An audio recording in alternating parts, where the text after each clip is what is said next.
Hello everyone, welcome back to the session. So in this particular session, we are going to discuss about how we can create a product advertisement or product teaser or a product commercial.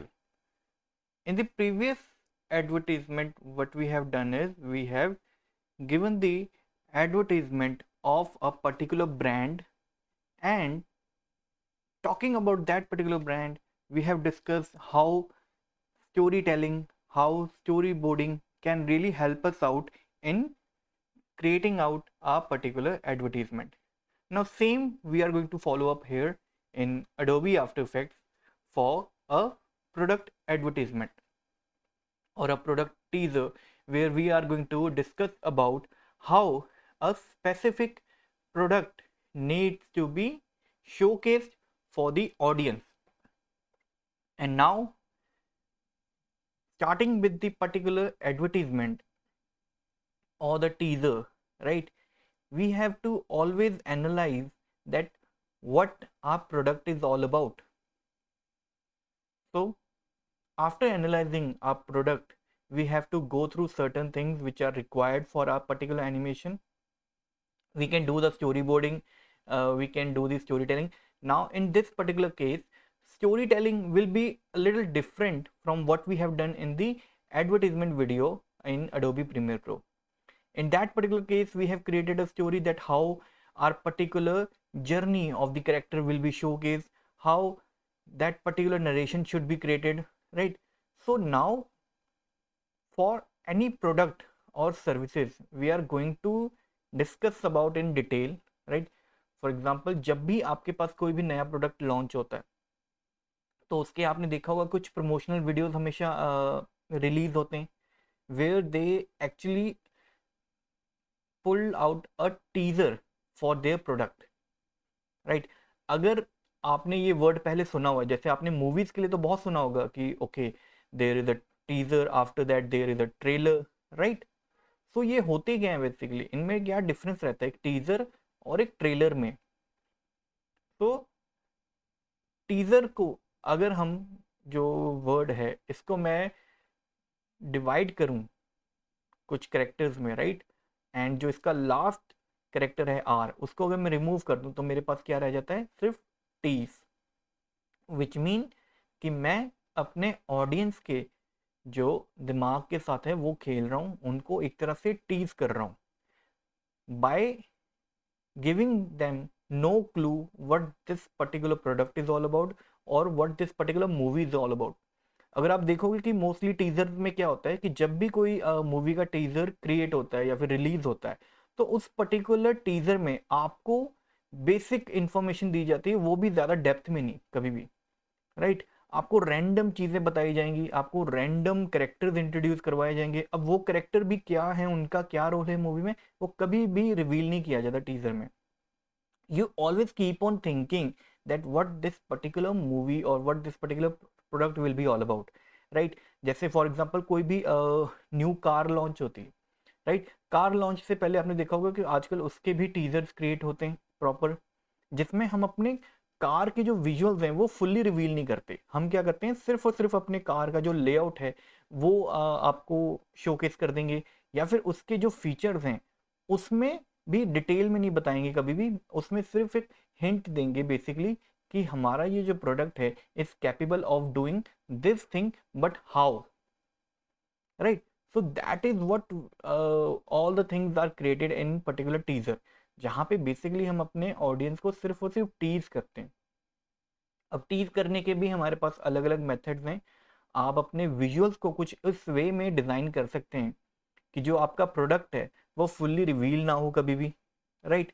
हम अपनी lighting के साथ कुछ इस वे में play कर सकते हैं। वेदर लेट्स सपोज कि मैंने कुछ शूट किया है, अब मैं अपने प्रोडक्ट की लाइटिंग ही कुछ इस वे में रखूंगा कि जो मेरा प्रोडक्ट है वो फुल्ली रिवील ना हो, सिर्फ उसके जो, या तो हो सकता है सिर्फ आउटर एजेस ही शो केस के, एंड लाइटिंग को मैनिपुलेट कर सकता हूँ इस वे में कि मेरा जो ऑब्जेक्ट है जैसे ही रिवील होना शुरू हो जाए मैं वहां पे या तो कट लगा दूं, राइट? ऐसे ही हमारे पास अलग अलग मेथड्स हैं। अगर मेरे पास कोई प्रोडक्ट है जो मैंने वीडियो शूट नहीं किया, बट मेरे पास सिर्फ उसके हो सकता है ग्राफिक्स हो, ग्राफिक्स इन द सेंस मतलब मेरे पास कुछ इमेजेस हैं। अब उस इमेजेस को मैं कैसे मैनिपुलेट कर सकता हूँ, कैसे एडिट कर सकता हूँ इन सच अ वे दैट मेरा जो प्रोडक्ट है फुल्ली रिवील ना हो सकता है कि मैं उसको फोटोशॉप में जाके थोड़ा एडिटिंग कर दूँ उस पर, राइट, कुछ इफेक्ट्स ऐसे के लगा दूँ कि जो मेरा प्रोडक्ट है वो फुल्ली रिवील ना हो, राइट। वैसे तो कुछ इफेक्ट्स जो हैं हम यहाँ पे भी आफ्टर इफेक्ट्स में क्रिएट कर सकते हैं, but still we have a better option because Photoshop में आपको काफ़ी ज़्यादा फिल्टर्स मिल जाते हैं, आपको काफ़ी ज़्यादा टूल्स मिल जाते हैं जिसको आप एक्सटेंसिवली बहुत ज़्यादा यूज़ कर सकते हो अपने पर्टिकुलर फोटो मैनिपुलेशन में या फिर फोटो एडिटिंग में। Along with that, we have other options like I can use text also, right?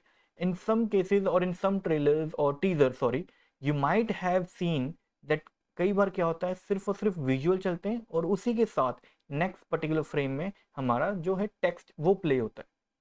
अब टेक्स्ट भी कई बार क्या होता है, it keeps on टीजिंग, right. Text में भी हम प्रॉपर बताते नहीं है, हम टेक्स्ट में भी एक जस्ट आई वुड से कोई रैंडम वर्ड्स ऐड कर देंगे, कुछ रैंडम लाइन ऐड कर देंगे जो हमारे प्रोडक्ट की तरफ हिंट दे, बट वो कभी रिवील ना करे कि ये प्रोडक्ट किस बारे में है, हम किस पर्टिकुलर फीचर के बारे में डिस्कस कर रहे हैं। मे बी वो फीचर का एक ग्लिम्स दे सकते हैं that it is capable of doing this, right, that it is capable of capturing long distance range, but वो कैसे, राइट, लॉन्ग डिस्टेंस जो रेंज है वो कैसे कैप्चर कर रहा है मेरा vehicle.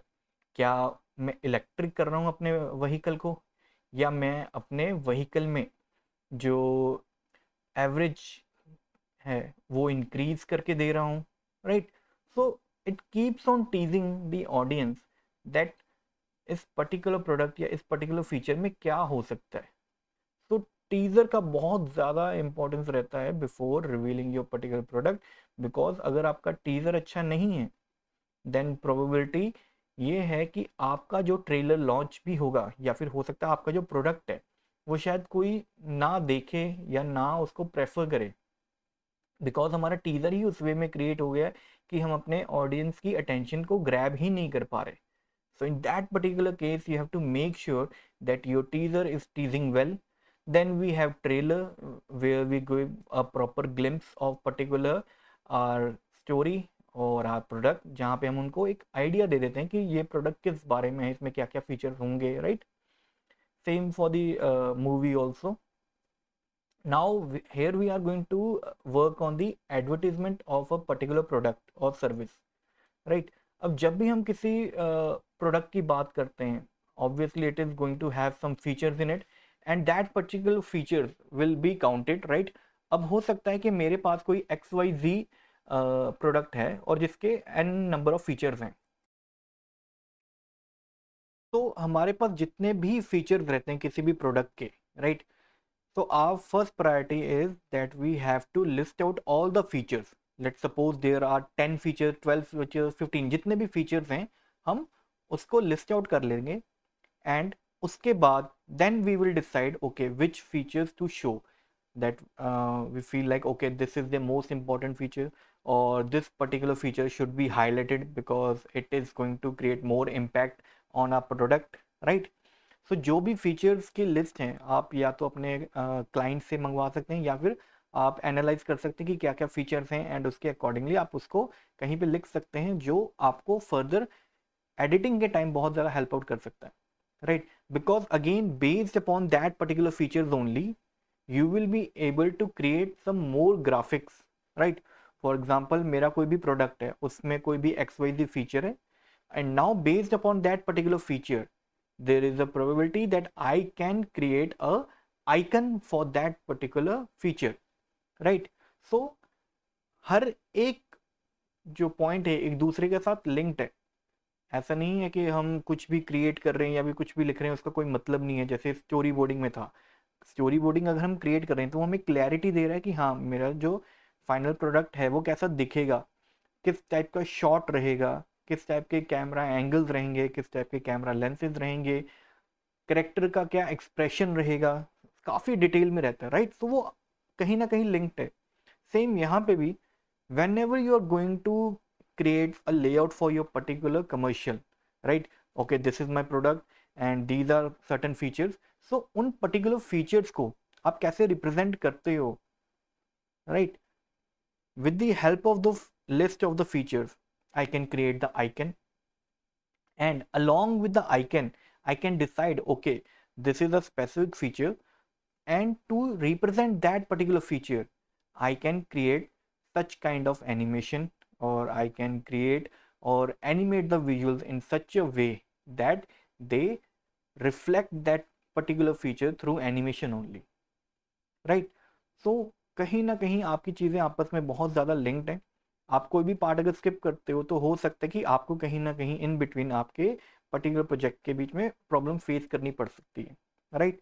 So same, what we are going to do is we are going to work on a specific product, and for this particular project I am going to take a product as a particular smartwatch, and I'm just keeping some of the graphics of that particular smartwatch, and how to add them, how to animate them, how to add motion to that static image, because इससे पहले जो हमने video पे work किया है उस पे already motion है वो, क्योंकि वीडियो है, राइट? बट किसी भी आप इमेज को कैसे एनिमेट कर सकते हो सो दैट कि उसमें एक मोशन क्रिएट हो, उसमें एक डेप्थ क्रिएट हो, राइट? वो हम इस पर्टिकुलर प्रोजेक्ट के थ्रू कर पाएंगे, जहाँ पे हम अपने बेसिक ट्रांसफॉर्म प्रॉपर्टीज़ के थ्रू अपने इमेज में डेप्थ ऐड करेंगे, उसको स्टैटिक से थोड़ी डायनेमिक मूवमेंट ऐड करवाएंगे, राइट? और उसी पर्टिकुलर इमेज को कैसे और ज़्यादा इन्हेंस कर सकते हैं एनिमेशन के through, and again the list of features, the icons, how we are going to create icons, how can we animate those particular icons, right? अलग अलग टाइप के टूल्स जो हम पहले कर चुके हैं उनको और कैसे इम्पैक्टफुली यहाँ पे अप्लाई करें, so that all will be discussed here in this particular project, right? So make sure कि जो भी आप प्रोजेक्ट कर रहे हो उस पर्टिकुलर प्रोजेक्ट में आपके पास जो भी रिक्वायर्ड डाटा है, what ever you think is required, जैसे यहाँ पे मेरे पर्टिकुलर प्रोजेक्ट में रिक्वायरमेंट है इमेजेस की, सो मैं अपने n नंबर ऑफ इमेजेस पहले ही इंपोर्ट करके रखूँगा, and there is a probability कि मैं जो इमेजेस के ऊपर वर्क कर रहा हूँ they could be JPEG, right? या फिर वो पर्टिकुलर इमेजेस जो हैं किसी भी कैमरा के थ्रू कैप्चर हो सकती हैं, एंड उसमें कुछ एडजस्टमेंट की रिक्वायरमेंट हो सकती है। Adjustment in the sense there could be requirement of removing the background, maybe मैं चाहता हूँ कि मेरे पर्टिकुलर जो एडवर्टीजमेंट है उसमें एक कस्टम बैकग्राउंड ऐड करना चाहता हूँ, मतलब मैं प्लेन वाइट नहीं रख के मैं कुछ ग्रेडियंट यूज़ करना चाहता हूँ, या फिर कुछ एनिमेटेड बैकग्राउंड ऐड करना चाहता हूँ। तो in that particular case I have to make sure कि मेरे पास जो इमेजेस हैं उनका बैकग्राउंड मैंने अच्छे से रिमूव किया हो। Along with that there can be requirement for your lighting adjustment, right? हो सकता है कि जो बैकग्राउंड मैं क्रिएट कर रहा हूँ that is of warm colour, right? And जो प्रोडक्ट मैं ऐड ऑन कर रहा हूँ वो कूल टोन में है। हम ऐसा नहीं कह रहे कि अब मैंने अपने पर्टिकुलर जो प्रोडक्ट है उसका कलर चेंज करना है, बिकॉज हम जो प्रोडक्ट के ओरिजिनल कलर्स हैं या उसके ओरिजिनल जो डिटेल्स होते हैं, टेक्सचर्स होते हैं, वो कभी इतना चेंज नहीं करते, बिकॉज जो विजुअल हम ऑडियंस को दिखा रहे हैं और जो फाइनल प्रोडक्ट उनको मिलेगा, अगर उसके बीच में डिफरेंस आता है तो कहीं ना कहीं वो हमारे ब्रांड के इमेज के ऊपर बहुत ही नेगेटिव इम्पैक्ट पुट कर सकता है, right? So we have to make sure कि हम अपने सिर्फ कलर्स को मैच करवाएंगे, कलर्स को चेंज नहीं करेंगे, अपने टोन को मेंटेन रखेंगे, एंड अगर कलर्स को चेंज ना करके उस पर्टिकुलर लाइटिंग को हम एडजस्ट करें सो दैट कि हमारे पास एक अच्छा कॉन्ट्रास्ट मिल सके बैकग्राउंड और फोरग्राउंड के बीच में। And then along with that how can we include text animation in it, right? अब text animation in the sense मतलब कि टाइपोग्राफी के थ्रू भी हम अपनी एडवर्टीजमेंट में कैसे और ज़्यादा इम्पैक्ट क्रिएट कर सकते हैं, राइट? एंड स्पेसिफिकली ये जो प्रोजेक्ट हम क्रिएट करेंगे ये हम क्रिएट करेंगे सोशल मीडिया के लिए, राइट? जैसे हमने इंस्टाग्राम पे कहीं पे अपलोड करना है तो उस पर्टिकुलर प्रोजेक्ट को हम अपने एक स्पेसिफिक प्लेटफॉर्म के साथ ही रिलेट कर पाएंगे। प्लस स्पेसिफिकली मैं रखूँगा कि जो अभी रिसेंट चेंज आया है इनके डायमेंशंस में उसके अकॉर्डिंगली ही मेरे जो प्रोडक्ट है उसकी कॉम्पोजिशन क्रिएट हो, right? So the requirements of that particular project, whatever is required, we will be collecting all the information, and after that we will be analyzing them and we will be animating them in such a way that it creates a good output, right? So that was all for today's session. See you guys in the next session, and in the next session we will start animating a particular project.